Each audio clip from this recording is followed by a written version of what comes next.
আসসালামু আলাইকুম। আজ মঙ্গলবার 12ই কার্তিক, 5ই জমাদিউল আউয়াল, 28শে অক্টোবর। বাংলাদেশ বেতার, সিলেট। সংবাদ পড়ছি রেজাউল করিম রাব্বি। ত্রয়োদশ জাতীয় সংসদ নির্বাচনে দেশের 300 আসনে 42,761 ভোট কেন্দ্র চূড়ান্ত করা হয়েছে। গতকাল রাজধানীর আগারগাঁওয়ে নির্বাচন ভবনে সাংবাদিকদের এই তথ্য জানান নির্বাচন কমিশনের সিনিয়র সচিব আক্তার আহমেদ। প্রাথমিকভাবে 14টি অস্থায়ী ভোট কেন্দ্র নির্ধারণ করা হয়েছে, যেখানে প্রায় 12,000 ভোট কক্ষ থাকবে। নির্বাচন কমিশনের সিনিয়র সচিব বলেন, নির্বাচন কমিশনের কর্মপরিকল্পনা অনুযায়ী ত্রয়োদশ জাতীয় সংসদ নির্বাচনে অগ্রগতির এখন প্রায় 90 থেকে 95% সম্পন্ন হয়েছে। প্রাথমিক বিদ্যালয়ে আবার শুরু হয়েছে স্কুল ফিডিং কর্মসূচি। আগামী 17 নভেম্বর থেকে দেশের 165 উপজেলায় শিক্ষার্থীদের জন্য চালু হবে এই কর্মসূচি।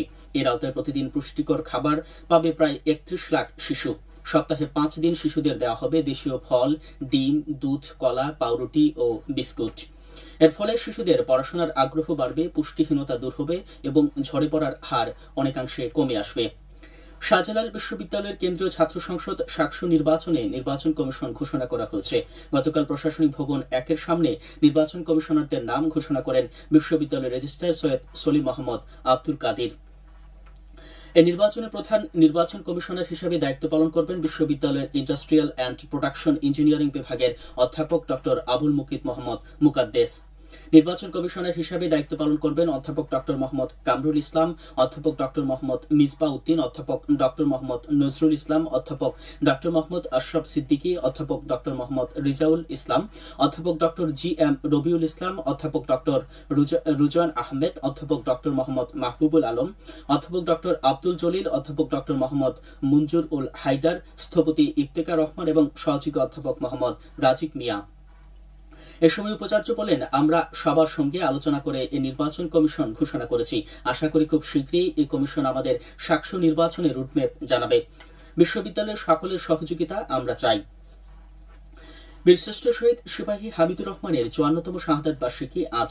মৌলভীবাজারের কমলগঞ্জ উপজেলায় ধলাই সীমান্তে 1971 সালের 28 অক্টোবর পাক সেনাদের একটি ব্যাংকারে গ্রেনেড হামলা চালিয়ে ফেরার পথে পাক সেনাদের ছোড়া গুলিতে শহীদ হন বীরশ্রেষ্ঠ সিপাহী হামিদুর রহমান।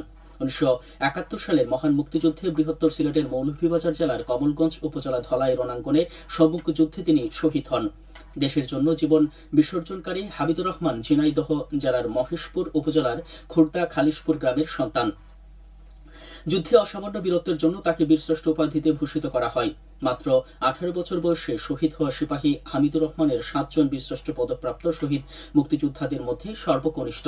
তারই আত্মত্যাগ শ্রদ্ধার সাথে স্মরণ করে শাহাদাত বার্ষিকীতে নানা কর্মসূচি পালন হয়ে থাকে। সিলেট নগরীতে বড় অঙ্কের টাকা বহনে এখন থেকে পুলিশি নিরাপত্তা পাওয়া যাবে। মেট্রোপলিটন পুলিশ নগরবাসীর অর্থ নিরাপত্তা নিশ্চিত করতে নতুন এই উদ্যোগ নিয়েছে। এ সহায়তা নিতে এসএমপির কন্ট্রোল রুমে 013200699998 এই নম্বরে যোগাযোগ করা যাবে। পরিষ্কার পরিচ্ছন্নতা ও মশা নিধন কার্যক্রম অব্যাহত রয়েছে হবিগঞ্জ পৌরসভায়। এর অংশ হিসাবে গতকাল আইনজীবী সমিতির কার্যালয়, জেলা প্রশাসকের কার্যালয়, স্টাফ কোয়ার্টার, বৃন্দাবন সরকারি কলেজ ক্যাম্পাস সহ বিভিন্ন সরকারি অফিস এলাকায় এই কার্যক্রম পরিচালিত হয়। পরিষ্কার পরিচ্ছন্নতা ও মশা নিধন কার্যক্রম পরিদর্শন করেন পৌরসভার প্রশাসক ও অতিরিক্ত জেলা প্রশাসক মোহাম্মদ মইনুল হক। হবিগঞ্জ পৌরসভা এর উদ্যোগ নেয়। সাদাছড়ির আধুনিকায়ন দৃষ্টি প্রতিবন্ধী ব্যক্তির উন্নয়ন শীর্ষক সেমিনার অনুষ্ঠিত হয়েছে গতকাল মৌলভীবাজারের বড়লেখা উপজেলায়।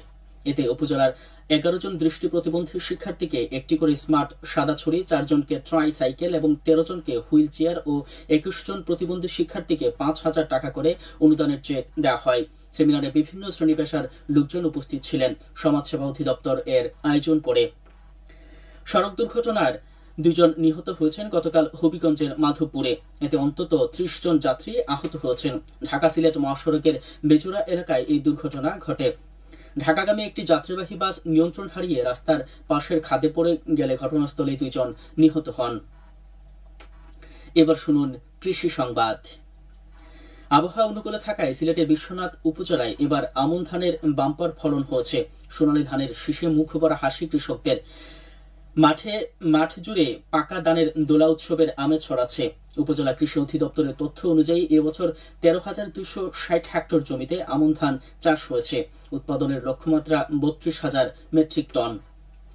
শীতকালীন শাকসবজি উৎপাদন, বিপণন ও সংরক্ষণ বিষয়ে দিনব্যাপী কৃষক প্রশিক্ষণ অনুষ্ঠিত হয়েছে গতকাল মৌলভীবাজারে।